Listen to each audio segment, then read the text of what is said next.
చెప్తున్నా, నా జీవితంలో మద్యం జోలికి మద్యం ముట్టల ఎన్నికల్లో పంచను. నా కుటుంబంలో ఇద్దరిని కోల్పోయా, మా నాన్నను కోల్పోయా, నా తమ్ముడిని కోల్పోయా. నేను ప్రమాణం చేసి చెప్తున్నా, లిక్కర్ జోలికి వెళ్ళే ధైర్యం నాకు లేదు. సెంటిమెంట్ కూడా నాకు బలమైన సెంటిమెంట్ కూడా. నేను 160 మంది వేద పాఠశాల పిల్లలకు 13 సంవత్సరాలుగా వేద విద్య నేర్పిస్తున్నా. ఒక వేద విద్య నేర్పించే నేను మద్యం జోలికి వెళ్ళను. ఈరోజు శిక్ష అనుభవించవచ్చు, తప్పుడు కేసులతో నేను శిక్ష భరిస్తా, ఎదుర్కొంటా. కానీ దేవుడు గొప్పవాడు, ప్రకృతి గొప్పది. ఖచ్చితంగా చెప్తున్నా, నేను మనసా వాచా కర్మేనా చెప్తున్నా.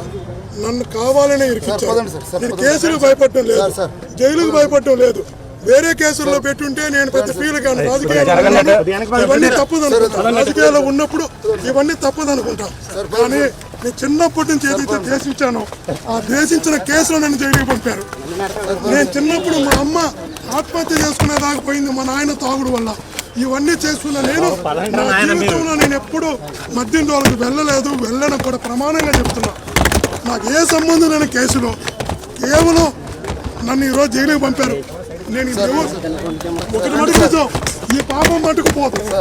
నేను దేవుణ్ణి నమ్ముతున్నా, ప్రకృతిని నమ్ముతున్నా. తప్పుడు కేసులో ఈరోజు శిక్ష అనుభవించవచ్చు, తప్పుడు కేసులో ఈరోజు జైల్లో ఉండొచ్చు, తప్పుడు కేసులో ఈరోజు నేను బాధపడవచ్చు, తప్పుడు కేసు ఈరోజు ఎదుర్కొనవచ్చు. కానీ దేవుడు గొప్పవాడు, ఎదుర్కొంటా. నేను మరలా మీకు చెప్తున్నా, నన్ను అరెస్ట్ చేసిన దానికి భయం లేదు, అరెస్ట్ చేసినందుకు బాధ లేదు. నన్ను మద్యం కేసులో వాళ్ళందరికీ తెలుసు.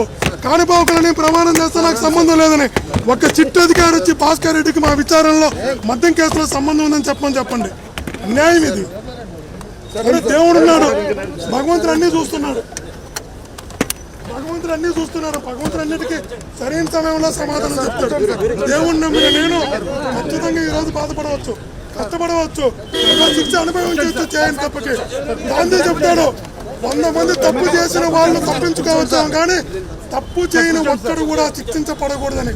తప్పు చేయని నన్ను ఈరోజు ఖచ్చితంగా ఎదుర్కొంటా, ఖచ్చితంగా దేవుడు ఉన్నాడు నాకు.